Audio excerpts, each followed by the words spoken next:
My mother-in-law poured something into my drink when she thought I wasn't looking. A clear liquid from a small vial she slipped out of her purse. She swirled it into my glass with a practiced hand and smiled as if nothing had happened. "Special cocktail for my favorite son-in-law," she said. Her voice carried across the dining room, sweet enough for everyone to hear. I raised the glass, thanked her, and in one calm motion, switched it with the one in front of her husband, Paul. He didn't notice. He never noticed anything when food or drink was involved. 45 minutes later, his face told the story she had written for me. "My name is Michael Reed, 40 years old, and for the last decade I've lived in the shadow of my wife's family. I wasn't born into money. I built my career brick by brick, long hours in construction management, climbing from foreman to project director without a single favor from anyone. But that never mattered to my in-laws. To them, I was the outsider, the man who wasn't good enough for their daughter. Paul, my father-in-law, never missed a chance to cut me down. He mocked my career, called it glorified babysitting, said real men worked in finance or law. At family dinners, he'd sit at the head of the table and remind everyone how much he had provided, how far beneath them I really was. His wife, Linda, my mother-in-law, smiled sweetly while sharpening every blade behind his words. She never raised her voice. She never needed to. That night, the house smelled of roasted chicken and rosemary, the table set with silver polished so bright it hurt the eyes. My wife, Emily, moved between kitchen and dining room, her nervous smile betraying the tension she felt every time we gathered here. She wanted peace. I wanted distance. But family obligations don't care what you want. Linda leaned in close as she handed me my glass. Her perfume was sharp, cloying. I caught the faintest scent of something else, chemical, bitter. Her eyes glittered when I lifted it. She expected me to drink. Expected me to smile while doing it. But years of dealing with job site politics had taught me one lesson. Never react in the moment. Observe. Record. Respond later. So I switched the glasses. Quietly. Without a word. And when Paul raised his drink for a toast, I raised mine too, untouched. His glass emptied in one swallow, as always. Dinner carried on. The conversation shifted from politics to real estate to my career, his favorite target. He launched into another speech about wasted potential, how Emily deserved better, how I would never measure up. His words rolled off me like rain on steel. I didn't need to defend myself. Not tonight. Because 45 minutes later, as sweat broke across his forehead and his voice cracked mid-sentence, the silence that followed was louder than anything I could have said. I didn't gloat. I didn't speak. I simply watched, the same way I'd always watched. And when his hands trembled against the tablecloth and Linda's smile faltered for the first time, I knew one thing. This was only the beginning. Paul's face turned pale beneath the dining room lights. At first, no one noticed. He had a habit of turning red when he ranted, veins bulging in his neck as he went on about money, politics, or my supposed lack of ambition. But this wasn't the usual bluster. His fork clattered against the plate, his hand trembling as he tried to steady it. Beads of sweat formed at his temples. His voice broke off mid-sentence, leaving a silence heavy enough to draw every eye at the table. Emily leaned forward, concern etched across her face. Linda kept smiling, but I saw the flicker in her expression, the faint twitch at the corner of her mouth when the unexpected arrived. She had expected this performance to belong to me. She hadn't planned for the script to flip. Paul waved off his daughter's hand, muttering that he was fine, just tired. Maybe the wine was too strong. He tried to laugh, but it came out choked, raw. The table fell into an uneasy quiet. I kept my eyes on my plate, cutting into the chicken, chewing slowly. My pulse was steady, my silence louder than any accusation. Inside, I wasn't panicked. I wasn't triumphant. I was calculating. This wasn't just about a glass. It wasn't just about a dinner. It was about years of contempt, years of being treated like a guest in my own marriage. Linda's move had been bold, reckless, but it was also clumsy. And clumsy people leave trails. I replayed the moment in my head, the way she slipped the vial from her purse, how quickly she masked the movement with a smile. She had done this before. Maybe not to me, maybe not to Paul, but she was practiced. That meant habit. Habit meant evidence. I excused myself quietly, pushing back my chair with no urgency. I walked to the kitchen, rinsed my hands at the sink, and let the water run as cover while I thought. My phone buzzed in my pocket. A message from a colleague. Unrelated, harmless. I ignored it. My focus was here, on the next step. When I returned, Paul had regained some color, though his hands still shook. Linda kept her gaze fixed on him, feigning concern, but I caught the darting glance she threw at my untouched glass. That glance was all I needed. She knew. She knew the plan hadn't landed, and she knew I had noticed. I met her eyes for the first time all evening. I didn't smile. I didn't nod. I simply looked. A quiet acknowledgement that her secret wasn't hers anymore. She shifted in her seat, adjusting her napkin, forcing her expression back into place. Emily tried to restart the conversation, asking about the upcoming holidays, but the tension was already baked into the air. Paul muttered short answers. Linda stirred her drink without sipping. The table felt colder. I didn't raise my voice. I didn't accuse. But I wrote 3 words in my mind, words I'd lived by in darker places than this dining room. Freeze. Track. Respond. The game had begun. And this time, it wouldn't end at the table. That night, back at our house, Emily fell asleep quickly. The dinner had exhausted her, as it always did. Family tension clung to her like smoke, wearing her down in ways she rarely admitted. I sat in the living room, lights low, replaying every detail. The sound of the vial tapping against the rim of my glass. The flicker in Linda's eyes when Paul swallowed what was meant for me. The silence at the table afterward. I pulled out a notebook I kept for work, the same kind I used to log site inspections. I started writing, page after page, capturing every observation. The time she poured the liquid, the angle of her hand, the way Paul had reacted 45 minutes later. Documentation was the first step. Words on paper don't forget. People do. I considered telling Emily, but stopped. She loved her family too much, and even though she often defended me against their criticism, blood runs thick. She would demand proof. Proof I didn't have yet.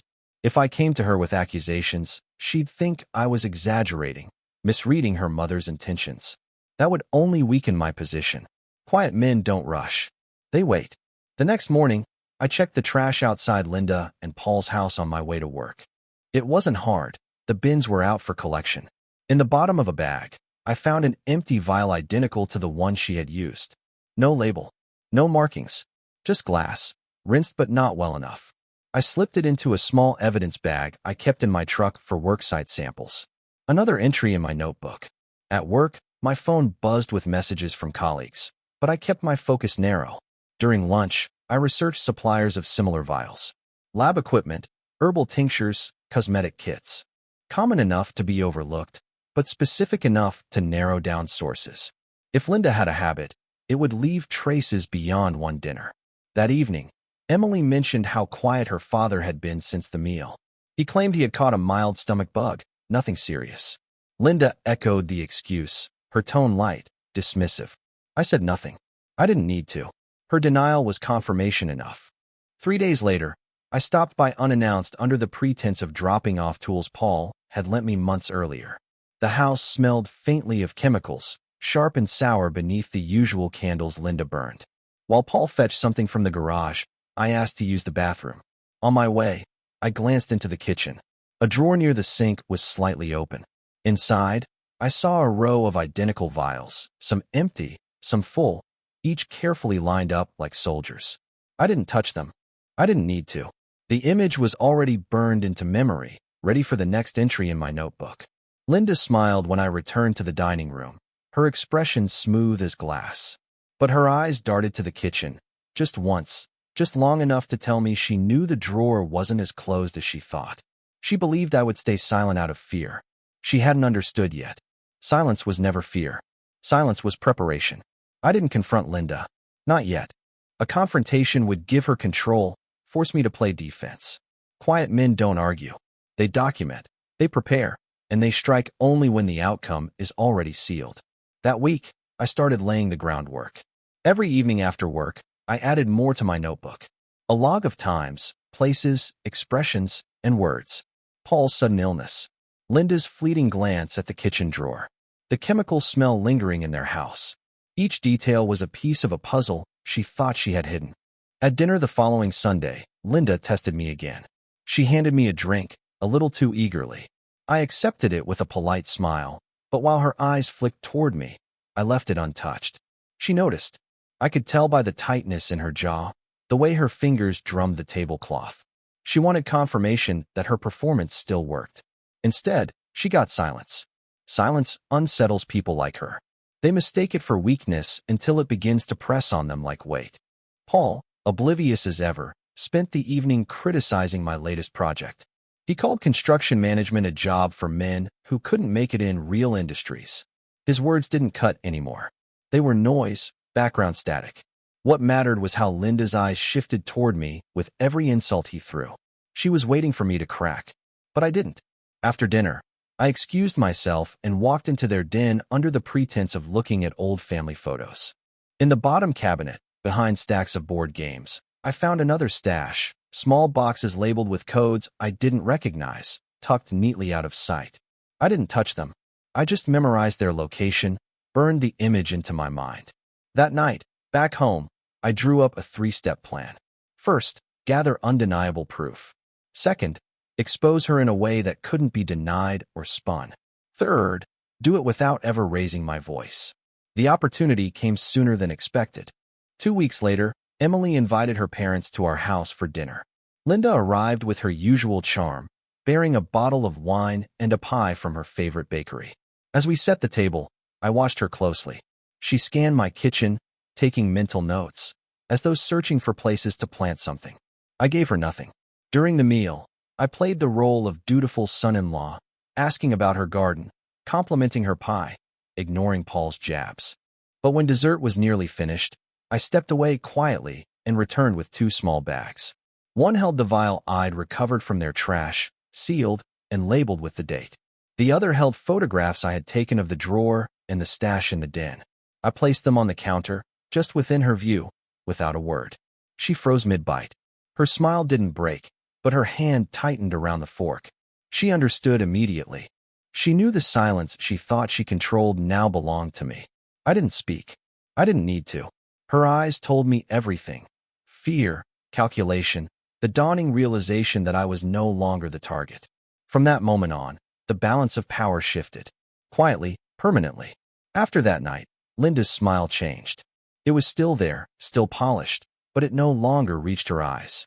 Every time she saw me, she looked just a fraction too long, as if trying to read what I knew, how much I had, and what I planned to do with it. Silence eats at people like her. It leaves space for their imagination, and imagination is crueler than any accusation. Paul remained oblivious. He continued his routine of mocking my career, belittling my choices, reminding Emily that she could have married better, but his words had lost their weight. Now, I watched Linda instead.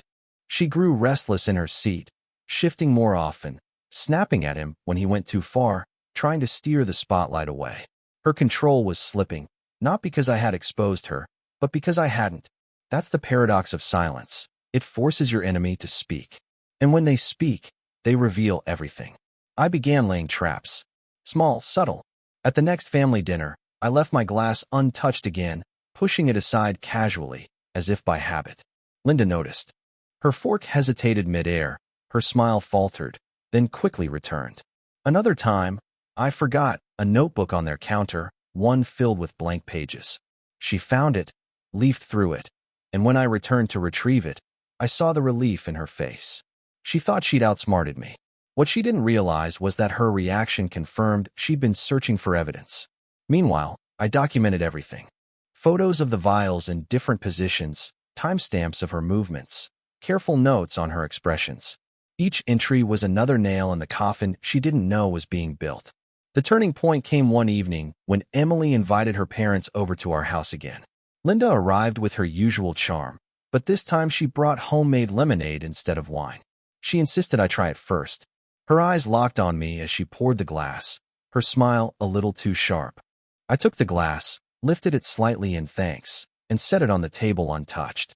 Then I turned to Emily and asked her to bring me water instead. I didn't accuse. I didn't explain. I just left the lemonade sweating on the table while the conversation moved on. Linda's hand trembled as she picked up her fork.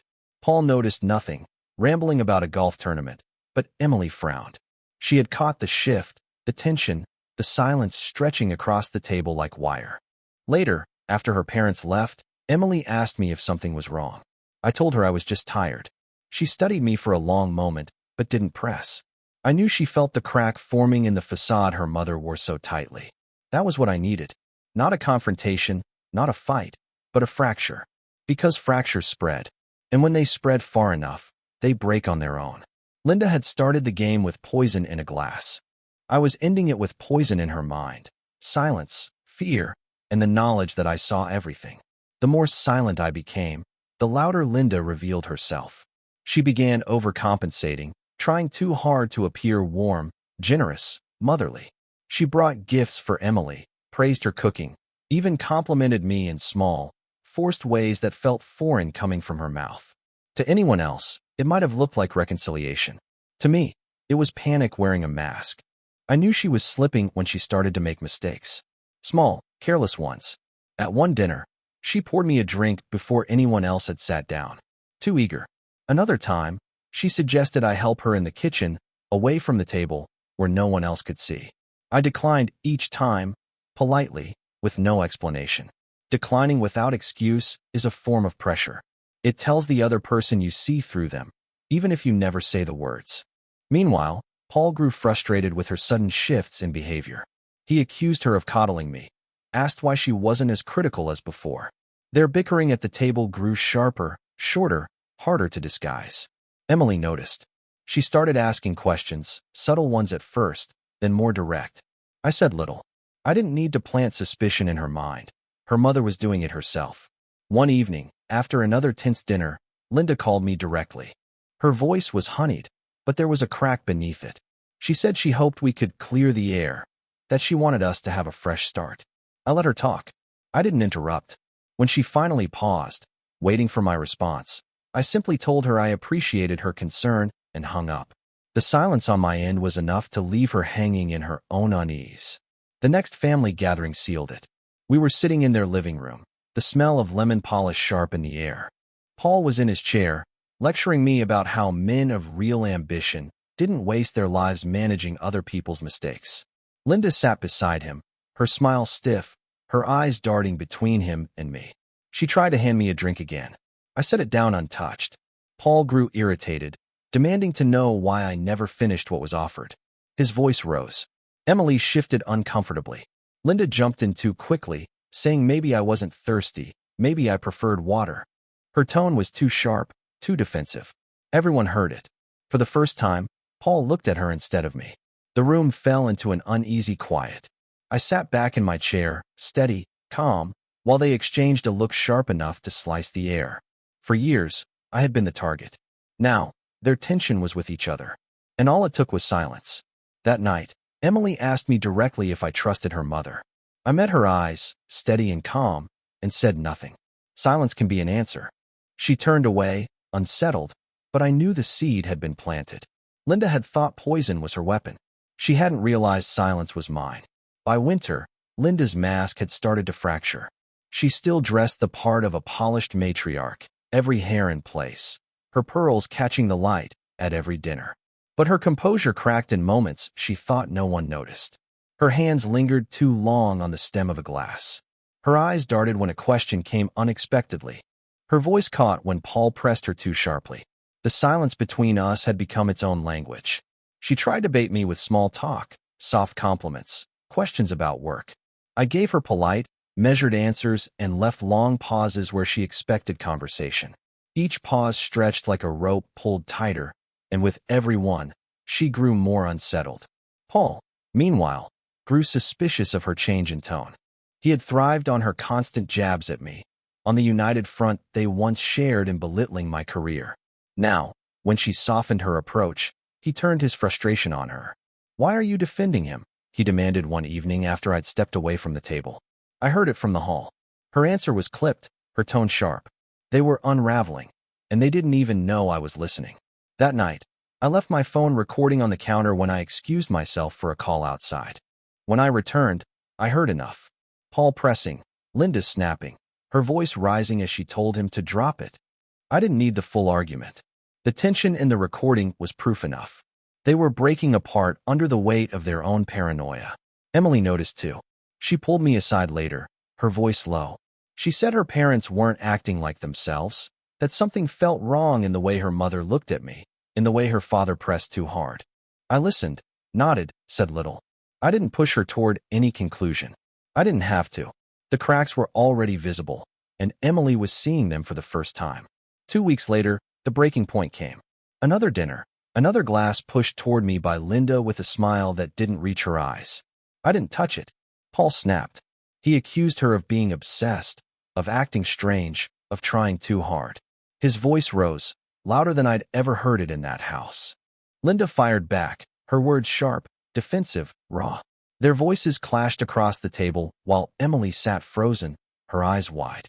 I sat in silence, my plate untouched, my face calm. I didn't move. I didn't speak. I let the storm rage around me, a quiet center in the chaos. And in that silence, Emily looked at me differently. Not as the outsider, not as the man her father belittled, but as the one person in the room not unraveling. Linda thought she could control the narrative with charm and poison. Instead, she exposed herself with fear and panic. Paul thought he was strong with his insults. Instead, he revealed his dependence on her deception. And me? I hadn't lifted a finger. I hadn't raised my voice. But I was winning. The silence began to spread beyond the dinner table. It followed Linda and Paul into their own home, stretching between them like an invisible wall. Emily noticed first. Late-night calls cut short, strained voices in the background, excuses about being too tired for family visits. I didn't press her for details. I didn't need to. Silence has a way of carrying news without words. At the next family gathering, the cracks were unmistakable. Paul sat hunched, his face drawn, irritation simmering under his skin. Linda tried to hold the room together with her brittle smile, but every time she glanced at me, the mask slipped for just a second. Emily caught it, too. I could see the questions in her eyes. She was beginning to realize her mother's warmth was an act, and the act was unraveling. Paul lashed out over something trivial, a misplaced serving spoon, an overcooked roast. His voice shook the table, his anger sharper than usual. Linda snapped back, uncharacteristically sharp, accusing him of being paranoid, of always blaming others. Their argument spilled into the open, raw and unfiltered. Emily sat frozen, her fork untouched, her face pale. I stayed quiet. My silence was deliberate, heavy, calculated. I didn't interrupt. I didn't soothe. I let their words crash into each other, each one leaving scars they couldn't take back. Linda's eyes kept flicking to me as though begging for intervention, but I gave her none. Intervention would have given her control. Silence left her exposed. Later that week, Emily asked me directly if I believed her parents' marriage was falling apart. I looked at her, steady, calm, and said nothing. She filled the silence herself, voicing what I didn't have to say. She admitted she no longer trusted her mother's smile, that something about her behavior toward me had crossed a line she couldn't define. That was enough. Silence had done its work. The following Sunday, I attended dinner again, but this time I brought a small manila envelope. I didn't open it. I didn't explain it. I simply set it on the counter as I walked in. Linda saw it and froze. Her hands trembled slightly as she poured drinks, her mind already racing with possibilities of what it contained. The truth? Evidence? A note? She didn't know. And that uncertainty was more powerful than anything inside. Throughout the evening, Paul grew more agitated. He demanded to know why Linda kept glancing at me, why she seemed distracted. He accused her of hiding something. Linda denied it, but her voice cracked, and her eyes betrayed the fear she carried. The silence between my words and my presence did the rest. By the end of the night, their house was divided. Paul sat brooding in his chair, Linda stiff beside him, Emily quietly packing leftovers without a word. I left the envelope behind, sealed, unopened, empty. It didn't matter what was inside. What mattered was that Linda couldn't open her own mind without seeing her guilt reflected back at her. And I hadn't spoken a single word. The envelope I left behind became its own poison. I didn't need to say a word about it. I knew Linda wouldn't be able to leave it alone. She would wonder what I had seen, what I had collected, what I planned to reveal. And the more she wondered, the more her own paranoia would eat at her. Emily told me days later that her parents had been fighting nonstop. Paul demanded to know what was in the envelope, convinced Linda was hiding something from him. She swore it was nothing, but her defensiveness only deepened his suspicion. Their marriage, once fortified by shared contempt for me, was cracking under the weight of their own distrust. The next Sunday, I returned to their house as though nothing was wrong. The envelope was gone, of course, but the silence remained. Paul's eyes were red-rimmed from lack of sleep, his words sharp and clipped. Linda looked thinner, her smile stretched too tightly across her face. Emily felt the tension immediately. She tried to keep the evening light, asking about holidays, about travel, about trivial things. But the air was heavy, charged, ready to snap. Dinner barely began before Paul erupted. He slammed his hand against the table, demanding to know if Linda had been plotting something against me. His words spilled out in a torrent of anger and suspicion, accusing her of secrets, lies, betrayals he couldn't quite name. Linda's mask cracked completely. Her voice rose in fury, shouting that he didn't understand, that he never listened, that he had no idea what she was capable of. Emily sat frozen, her fork clutched tightly, her face pale. I stayed silent. I didn't move. My stillness filled the room louder than their shouting. Every time Linda's eyes met mine, she faltered, her words catching in her throat. She knew this wasn't just between her and Paul anymore. My silence had become a mirror, reflecting her guilt until she could no longer deny it. Paul stormed from the table, slamming the door behind him. Linda collapsed into her chair, trembling, muttering half-formed excuses no one believed. Emily stared at her mother in shock, her voice barely above a whisper when she finally spoke. She said she didn't recognize the woman sitting across from her. I remained calm, quiet, deliberate. I didn't defend myself. I didn't accuse Linda outright. I let her own words, her own panic, destroy the foundation she had built. In silence, I had become the catalyst for her collapse. That night, as Emily and I left, Linda tried to catch my eye, perhaps hoping for a truce, perhaps desperate for reassurance. I gave her nothing. No nod, no glance, no word. Just silence. And that silence was final. She had started with poison in a glass. Now, her own words were the poison tearing her family apart. And all I had done was wait. Spring came, but the Reed family dinners never returned to what they had been. Paul moved into the guest room, according to Emily. Their voices could be heard through the walls when she visited, accusations, denials, sharp words hurled like stones. The foundation of their marriage, once built on appearances and shared disdain, had fractured beyond repair. Linda no longer looked at me with sweetness. The mask had shattered.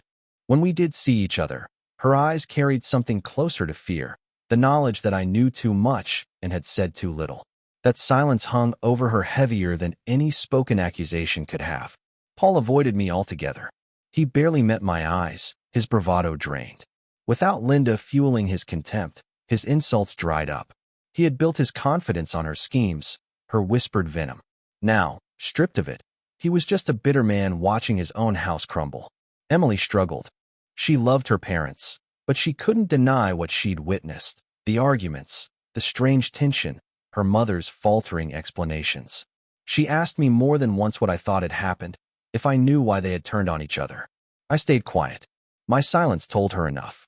She stopped asking. The final moment came one Sunday evening. Linda invited us over again, insisting on one more family meal to make things right. I agreed. We arrived to a table set with care, candles lit, plates gleaming. But the warmth was gone. Paul sat stiffly at one end, arms crossed.